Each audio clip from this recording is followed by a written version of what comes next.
Yeah, we back. Now today is a very important day for black people around the globe. Listen, I know you guys did not learn about this day in school. November 18th, you guys hold July 4th in higher esteem than November 18th. You guys hold December 25th in higher esteem than November 18th. You guys hold a bunch of dates that Europeans venerated and gave to you in higher esteem than November 18th, the day that black men defeated white men, the day that white men had to wave the white flag of defeat in front of black men, the day that white men had to take the knee in front of black men. Listen, let's get into it, man. Of course, we understand over the past couple centuries, there were many battles and skirmishes between black men and white men where white men were defeated, like the Anglo-Zulu War, the Anglo-Ashanti War. But this was different in the fact that this was a battle that culminated in white men accepting defeat and having to run home with their tails tucked between their legs. This was a defeat that ended up with a bunch of white men drowned in the Caribbean Sea, lost their life. This was a defeat that changed the course of history forever. As we all know, just a couple years after this defeat,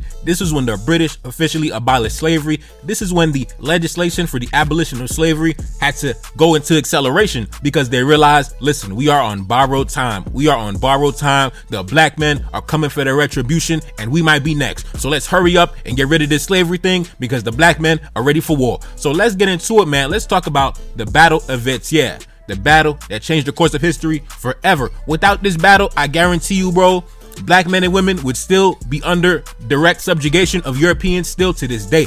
This was the battle that changed the minds of Europeans worldwide and realized that the institution of slavery was not sustainable because eventually black men and women will rise up and chop our heads off and chop the heads of our wives and our children too. So let's get into it, man. Not wasting no time. The Battle of Vertières. Bataille de Vertières. Let's go. For the entirety of 1802 and the majority of 1803, Dessalines traveled east, west, north, and south, getting the entire rebel population on the same page and eliminating all points of weakness. Apart from Dessalines, there were many individual generals commanding different sections on the island. François Capois in the northwest, Christophe up north, Petron in the west, Geoffroy in the south. On the 4th of August, 1803, General Longueferrou captured the town of Jérémie from the French. Shortly afterwards, Dessalines and the rebel forces captured the towns of Saint-Marc, Fort-Liberté, Jacmel, Ansavo, Port-au-Prince, and Les Cayes. Listen, I'm telling you, listen, the summer into that little winter of 1803, listen, black men was marching on them white men, boy. We was marching. You hear how many towns we captured in a few short months? Bro, Jérémie, Saint-Marc, Fort-Liberté, Jacmel, Ansavo, Port-au-Prince, Les Cayes. Bro, that's a whole huge section of the island, bro. We just marching on them white boys, bro. Let's get back into it, man. By October 1803, the French had already lost the entire island except for their weak positions at Cap-Haïtien, the capital, and Mont-Saint-Nicolas. On the 6th of November, 1803, Dessalines left the town of Gonaïves and traveled up north. When he reached the town of Limbe, there were over 27,000 rebel soldiers waiting on his arrival. Dessalines took the command and led the march on the front lines of this large army to attack the French at the capital of the colony, while at the same time singing Grenadier à l'assaut, Sakimuri Zafeayo, which is roughly translated to soldiers, attack. If you die, so what? Instead of the typical guerrilla tactics of hit and run style ambush, which were employed during the majority of the rebellion, Dessalines decided to instead directly attack the French and overpower them by brute force based on the numerical advantage. By this time in the war, the majority of the French troops had fallen victim by assassination on the battlefield, disease, or been poisoned or set up by local sex workers who served as agents and spies for the Haitian Revolutionary Army. Now let's take a pause. The sex workers on the island, the women who pretty much occupied the sex worker class were the mixed race women, the mulatto women, the daughters of the Frenchmen. You know, these guys were such scumbags, right? These guys literally had their daughters, basically serving as whores on the island. So when diplomats and different dignitaries would come to the island, you know how in the modern day, the Dominican Republic is known as a tourist location for men who want to spend a few dollars, have some fun with some, pretty mixed race ladies. Well, back in the day, the capital of Saint-Domingue, the colony of Saint-Domingue, present day Haiti, that was pretty much the tourist location of the time, right? That is where, the diplomats would come and, just smash on the light-skinned women. So yes, the Frenchmen, the Europeans were such degenerates that not only did they enslave and, marginalize their own mixed race sons, but they also allowed their own daughters to be the sex workers on the island, and their own daughters served as spies and intelligence agents for the Haitian Revolutionary Forces to destroy them and vanquish them from the colony. In fact, I should do a video on, actually, I spoke about this in one of my videos. I believe it was entitled The Greatest Women of All Time. Yeah, the greatest women of all time, the women of the Haitian Revolution. And I spoke about a lady by the name of Henriette Saint Marc, right? She was a mixed race lady who served as a weapons dealer and a spy for the Haitian Revolutionary Army. And unlike their mixed race brothers who were, just want to be white boys, want to be Europeans, trying to side with the Europeans against the black men, the mixed race women, the mulatto women, were more so drawn to the side of the black rebels, because not only did they receive more respect on that side, they were only seen as, whores and, just degenerate, just looked down upon by the white Frenchmen, right? But they actually were given respect by the the men of the black rebel side. So yes, they served on the side of the rebels, and one of them by the name of Henriette Saint Marc, she was actually executed and sentenced to death and hung in front of the church in Port-au-Prince because she was caught working in cahoots with the Haitian Revolutionary Army, and she was assassinated by the French army. Yes, they hung a woman in front of a damn church because she wanted to liberate the colony. Bro, these people are degenerate individuals, bro. And you guys love them. You guys think these are, amazing people. You want to go vacation in France and go see the Eiffel Tower. You guys think these are, these honorable people. But that's on y'all because, like I said, you guys are miseducated. You guys sat in these Western European curriculum classrooms. And listen, you guys are just not smart. So it is what it is, man. That's why we on my channel, and I'm gonna teach you the real history so you can have pride in yourself as a black person and stop being foolish how they trained us to be foolish in these Western classrooms where we learn nothing but garbage. Now, let's get back into it. By this time in the war, the majority of the French troops had fallen victim by assassination on the battlefield, disease, or been poisoned or set up by local sex workers, which destroyed their numbers. Over 80,000 soldiers had been sent by Napoleon in early 1802, and less than 10,000 remained by October 1803. Dessalines appointed generals Christophe, François Capois, Clairvaux, and Romain to accompany him on the front lines, and gave instructions for each of these generals to attack different sections of the capital and to pin the French into a corner without allowing them access to retreat into the mountains. On the 18th of November, 1803, at 4 in the morning, General Clairvaux gave the signal when he opened fire on the French at Fort Breda. French General Rochambeau hurried to gather his troops and took the direction of Vertières. The battle was already active in full force before the sun rose. Christophe and Romain had already captured large sections of the capital and began bombarding the stronghold of the French. Dessalines gave instructions to Clairvaux to keep Fort Breda surrounded and told François Capois to block off the entrance into the mountains. The French opened heavy fire on François Capois and his troops, with a bullet knocking off Capois' hat, but the rebel forces continued advancing upon the French. Another bullet struck and killed his horse, knocking Capois to the ground. He got on his feet, grabbed his sword, and began running toward the French on foot at the head of his troops, commanding his troops to keep advancing upon the French. The French were stunned at the sight of this black man at the head of his troops, sword in hand, running head first into a barrage of bullets with no fear. To provide assistance to Capois, Dessalines sent General Gabard, a young soldier, only 27 years of age, to provide reinforcements. Gabard arrived with Clairvaux, where they began destroying the French. It was a hurricane of bullets being fired upon the French. Listen, the guns was singing, boy. The guns was singing, boy. You know what I'm saying? By 3 p.m., it began raining, and the French General Rochambeau and the French army began to retreat after 11 hours of fighting. On the 19th of November, Rochambeau accepted defeat and relinquished control over the capital and acknowledged the authority of Dessalines and the Black Army. 10 days later, the rebel forces marched into the capital. On the 4th of December, the French relinquished control of Mont Saint-Nicolas, the only area remaining under their control. On the 1st of January, 1804, independence was officially declared. Yeah, man. Now listen, I just wanna correct a historical falsehood.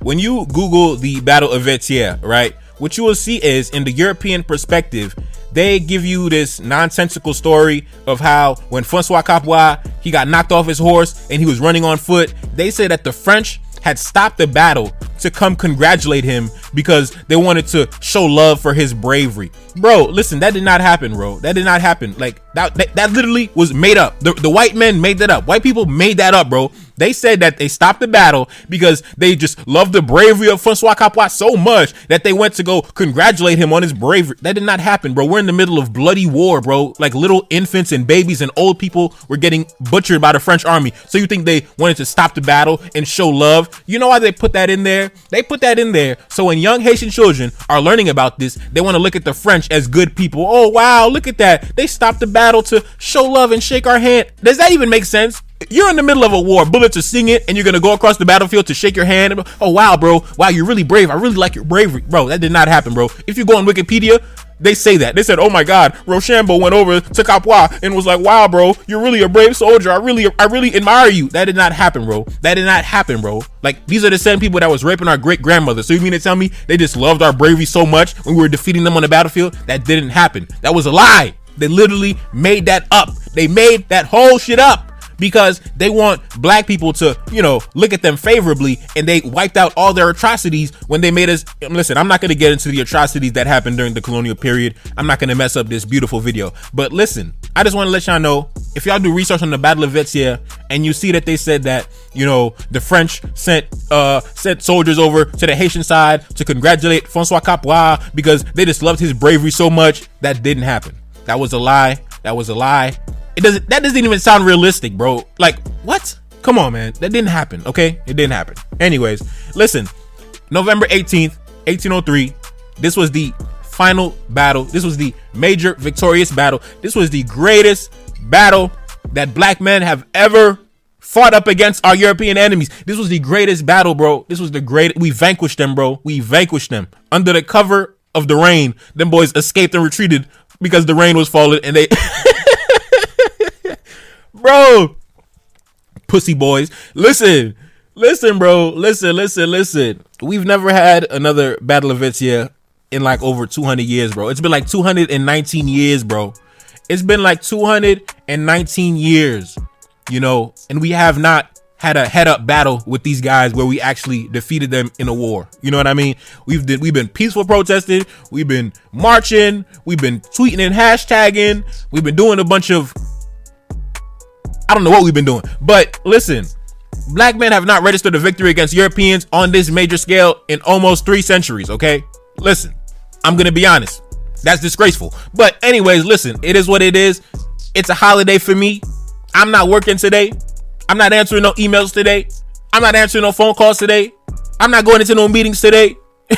Listen, I'm be chilling at the crib in my pajamas. You know what I mean? It's cold outside. I got the heat. I got the thermostat on 79. Listen, I'm chilling. I'm about to make some breakfast. I'm about to, bro. Listen, this is a holiday for me, man. This is my July 4th. You know what I'm saying? This is a day where I'm gonna, make good food, eat good food. Probably, drink some rum. Probably get drunk. You know what I mean? Probably just make some videos for YouTube. I'm be chilling today. This is a holiday for me. You know what I mean? Bataille de Vertières, this Battle of Vertières Day. It is what it is. It's your boy Neferkari Dessalines back in the building. Yes, indeed. And I'm gone. Peace. Oh, yes. And by the way, at the end of the war, when Rochambeau surrendered to Dessalines and acknowledged his authority, during war, there are hostages that are taken, right? So there were Haitian hostages that were taken by the French, and there were French hostages that were taken by the Haitians, right? As an agreement of the surrender, we were supposed to exchange our prisoners, right? So the French relinquished the Haitian prisoners, and then we were supposed to relinquish the French prisoners. But, Dessalines was like, I don't feel like surrendering the French prisoners, bro. I'm just gonna go send them to go, I'm gonna go send them down in the ocean to go live with the sharks. So yeah, man, we drowned a bunch of Frenchmen in the sea. Yeah, we drowned them in the sea, and they skeletons is probably still in the ocean right now. You know what I'm saying? If you go deep sea diving, you'll see a bunch of skeletons of the French soldiers. But listen, you'll see way more skeletons of black men, women, and children down there as well. So that was retribution, and that was revenge. You know what I mean? That was revenge. You got to keep in mind, during the colonial period between the 1600s and the 1800s, there were over 5 million Haitians that lost their life due to torture, disease, malnutrition, just maltreatment, just a terrible death, just infant death, child death, just being burnt to death, just beaten to death, hung to death, burnt, just chopped up to death, eaten by dogs. So the French people took over 5 million Haitian lives in the period of about 2 centuries, right? Over a 200-year period, they took about 5 million of our people, right? So we only took about what? About maybe 300,000 of their people, during the war. About 300,000 of their people, I would say. Yeah. So, that pales in comparison to how much they took from us. They took 5 million bodies. We only took about, 200,000, 300,000 of their bodies. You know what I mean? And I'm pretty much throwing all the European bodies into the pot. I'm talking about the battles between the Spanish, the English, and the French massacre of 1804, authorized by Dessalines. If you compile all those deaths, I would say that the Haitians only really took maybe 200,000 to 300,000 European bodies at most, and the Europeans took over 5 million of our people. So, I don't know what to say, man. I don't know what to say. But listen, y'all still want to go to France? Y'all still want to go to the Eiffel Tower? Y'all still want to go to the Louvre? Y'all still want to go have your honeymoon and vacation in France like it's the place to be? It is what it is, man. It is what it is. But it's your boy Neferkari Dessalines, and I'm gone. Peace. Reincarnated, I'm back in original fashion. I left on a horse and came back in that ass, and I left with abundance and came back to famine. We used to be pyramids, now we be rapping. Look how the mighty have fallen. Used to be running, now we be walking. When you be cooning, that's when they applauded. Selling your soul, your sons and your daughter. Gotta come up in this shit, they stuck in the mix. Really, my heart to be breaking. That's why I'm stacking that paper and handle my business. Pass it down in generation. Talking about money and power and building a nation. That's a deadly combination. Never be watching the TV, they pushing agendas, falsifying information. No, they got malice intentions. Step in the room and I'm feeling the tension.